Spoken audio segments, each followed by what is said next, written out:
and welcome to the Thread to Mend podcast. My name is Taylor and I'm coming to you from Baltimore, Maryland, and this is a podcast about all things fiber related. I mostly speak on the subjects of knitting and spinning, and I'm really excited to be here today because I have to show you a completed and written pattern that I've published to Ravelry. This is a half pie shawl that I knit with my own hand spun.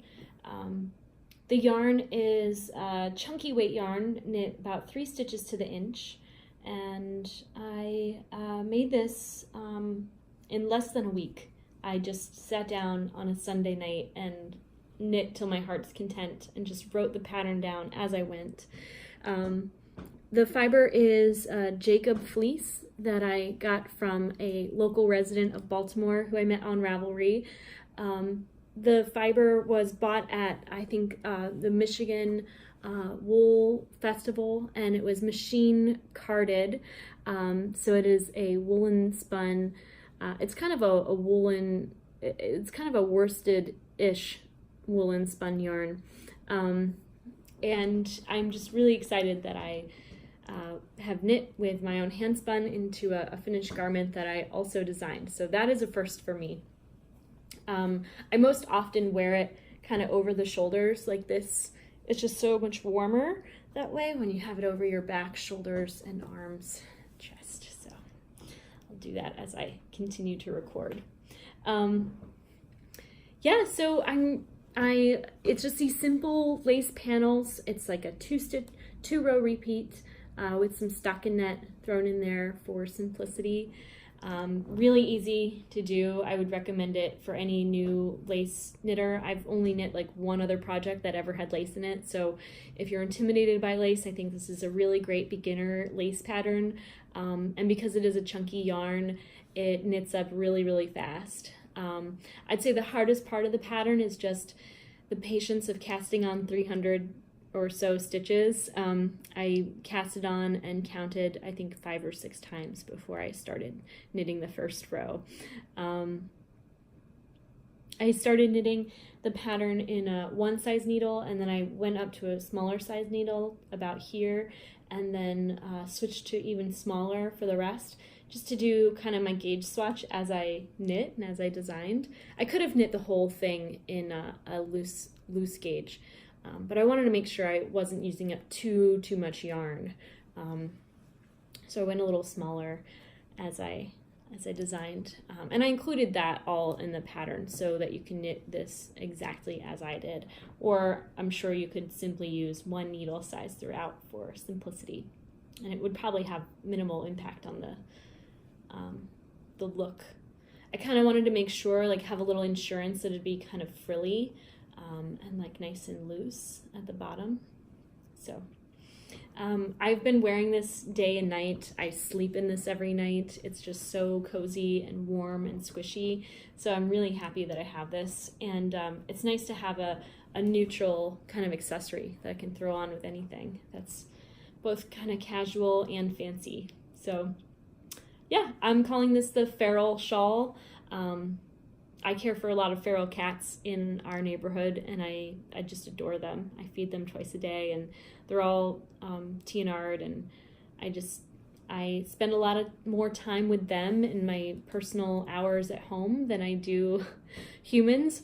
So I wanted to give them a little homage in my pattern name. All right, so let's switch over to works in progress. I am knitting my Sisleys Shawup sweater,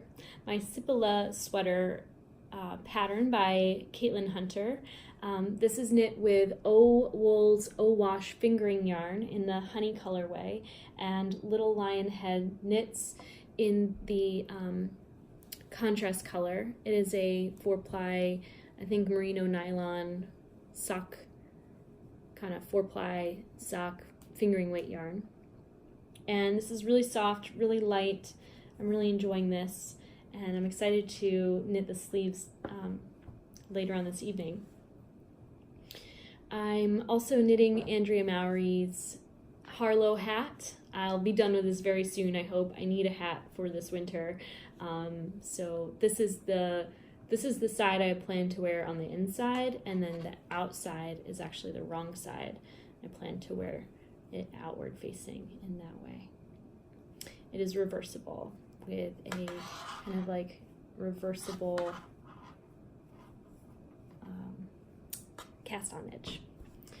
And one other project I'm excited to be working on, I haven't really picked up in a week or so, but it is also another Andrea Mowry pattern. It's the Golden Hour Shawl, and I'm also knitting this with my hand spun yarn.